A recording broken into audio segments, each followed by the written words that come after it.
Hello. It can be useful to know where invariant lines are in matrix operations. So today I'm going to quickly look at where the invariant lines on stretches, on rotations and reflections. Um, and in later videos I'll do it more generally, and if you look at the eigenvector eigenvalue approach you'll see a very similar thing to what I'm going to do here. Okay, so let's start off with what's going on here. Okay, what happens in a transformation? Well, I take a point, let's say my point here, I'm going to mark it here. That's my x vector. I apply the matrix to it and I get an image. And if it's an invariant line, then the image is somewhere else on the line. It doesn't have to be at the same place, but it has to be somewhere on the line. So what does that mean? That if my line, and I'm going to take lines that are going through the origin, y equals mx, then this point, that vector point would be x mx, and that would be my start point, and my image of it could be some multiple of that, and I'm going to call that multiplier lambda. So it could be at lambda mx. Okay, so what does that mean if I turn that into a matrix statement? Well, if I take my original point, there it is, xmx, I apply the matrix to it, I get the original point and a multiplier, okay, which I'm going to call lambda. Now there's two ways of solving these problems. First one is to solve the simultaneous equation, so effectively undo the matrix. The second one is to do a bit of a rearrangement and then show that the determinant equals 0. What do I mean by rearrangement? What I could do is, because I've got on the right hand side here, let's have a look just up the top, I've got a lambda x on the upper line. Then if I subtract lambda x from both sides of the matrix equation, I end up with a 0 on the right hand side. On the left hand side I have my original a, and I've got to subtract lambda. And if I do the same on the lower line, I've got my mx here, my mx there, then I had a d lots of it on the left, and I've got lambda lots on the right. So if I subtract lambda from the lambda mx in the bottom, I get a new coefficient in the bottom right. And if this is true, then the determinant, if this is 0 over here, then the determinant of this new revised matrix, I'm going to call it m dash, has got to be equal to 0. So that's what I mean by determinant solution. So let's use some of these and try them out. Starting off then with a stretch. So stretch with my scale factor in the x direction and the y direction. I substitute that into this matrix into my matrix equation. So if I take my initial vector, multiply it by the matrix, I'm going to get some multiple of my original matrix. Looking at the top line, I would have, therefore, looking at this line here, I'm going to have scale factor times x must equal lambda times x. Well, we've got one situation which is always true. Well, if x equals 0, that's true. I've got a special case. What happens if lambda equals the scale factor in the x direction? Okay, we'll pick that up in a minute.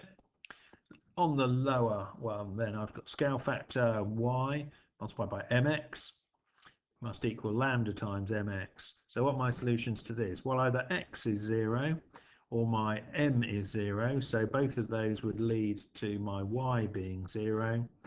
Yeah. Or my scale factor must equal lambda. And that's an interesting one because I've got two equations for this one. So lambda would have to have be equivalent to equal to both the scale factors. So what does that tell me ultimately about my invariant lines? Well, one of them that's always true is that the line x equals 0 is invariant. So any point on this line here will just, any point would just get scaled by the scale factor, wouldn't it? It would stay on the line. Y equals 0, so any point on the x-axis here would stay on the x-axis, and it would just get scaled by the scale factor, wouldn't it? So those two are invariant lines. There's an invariant line here, and there's an invariant line there. Okay, then we've got a special case. What happens if the two scale factors are the same? If the scale factors are the same, if I take any point here, it'll just get multiplied by the scale factor in ratio, so that line would be the same, but it would also be true for that line and that line. So if the scale factors are the same, all lines are invariant, but that's a special case. Okay, rotations. Here's my rotation matrix. Substitute that into my equation. And what I'm going to do, the determinant approach this time.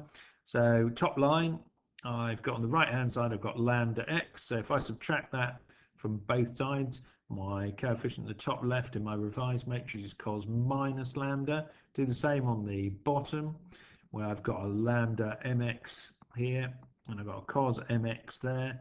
So I've got a subtraction again, and I get a revised coefficient. If my determinant equals 0, then multiply these first two and subtract it from the multiple of the second two terms, the second diagonal. So here I've got cos minus lambda there times cos minus lambda, subtract negative sign times sine. If I rearrange, push that onto the other side, I've got this factor squared, and I've got a negative, a sine squared there. And if I solve this by rooting it, what's going to be true? Well, the left-hand side, cos theta minus lambda must equal, I've got a negative, so I've got an imaginary term here. So in general terms, lambda would have to be cos theta plus or minus I sine theta. So there's going to be no real solutions except for the special case. Special case is where this term here is 0, sine theta equals 0. So theta equals 0 degrees, 180 degrees, or 360 degrees.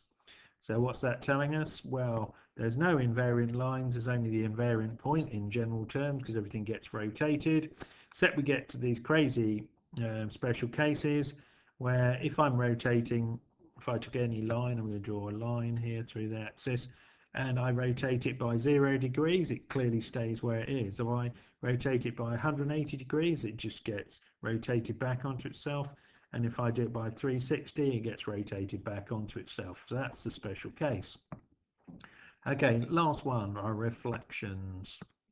Here we go. There's our general reflection matrix. I substitute that into the equation for invariance, and I'm going to use the determinant approach again. So I want to get rid of the mx multiplied by lambda on this side, so I'm going to subtract that from both lines. So I get an adjusted coefficient top left as cos 2 theta, subtract lambda, and in the bottom corner I've got negative cos 2, so it's phi, subtract lambda, and phi, remember, is the angle between the line of reflection and the x-axis. Okay, so if I've got that and I've got 0 on the right hand side, my determinant must equal 0. So here I have the first two terms multiplied together on the leading diagonal, subtract the other diagonal terms, I get this equation here. Of these two, you'll see now I've got different signs for the cos, but I've got the same sign for lambda, so I get left with lambda squared, and I get the negative cos squared 2 phi there, and I've got a negative sine squared 2 phi. Well, you can see those two added together are just negative 1, aren't they? So that tells me that lambda squared equals 1. Therefore, my two solutions are lambda equals plus or minus 1. So let's use those and start looking for some invariant lines. So if lambda equals 1, then I'm going to substitute that into the right-hand side. So I'd have 1x on the right-hand side. Now, if x, ignoring the trivial solution that x equals 0, I can cancel out my x's and I end up with this equation. I can rearrange that equation to make m the subject. Now I've got something in cos, I've got 1 minus cos 2 phi on the top, sine 2 phi on the bottom. Using my double angle formulae, well, cos 2 phi is cos squared phi minus sine squared phi, and if I do a very quick rearrange here, I've got 1 minus cos squared, well, that's sine squared, isn't it? I've got a negative sine squared there. So what do I end up with? Well, in my numerator, I end up with 2 sine squared. On the bottom, I've got sine 2 phi, which becomes 2 sine cos.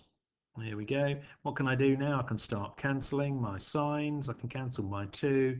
before you know where you are, I've got my gradient for this line is tan phi. Well, you might have noticed that that's the line of reflection, y equals tan phi of x. Okay, let's have a look at the right hand side. What's going on here? Lambda equals -1. I substitute that in and I ignore the trivial solution that x does not equal 0. I get this equation here. If I rearrange it to make m2 the subject, I've got -1 subtract cos 2 phi. Doing my double angle identities and substituting those in, if you go through the maths there, you'll end up this time with -2 cos squared on the top, and I've still got my, from my sine 2 phi become, got my 2 sine cos there. And if I just do some cancellation here of the coses and the 2's, I end up with m equals -1 over tan. And you might have noticed or realized that that is a line perpendicular to my line of reflection. So what does that mean? Well, I've got two sort of invariant lines. I've got my line of reflection, which we know about, don't we? Because any point on the line of reflection stays where it is.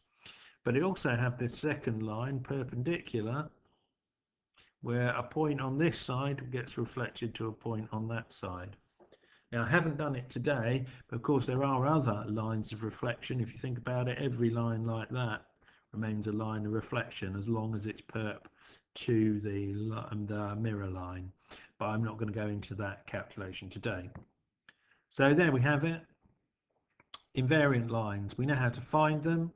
Let's just write that there just so that we know that m times my vector must equal lambda lots of my vector, my original point vector, and that's what we're doing, we're subbing in.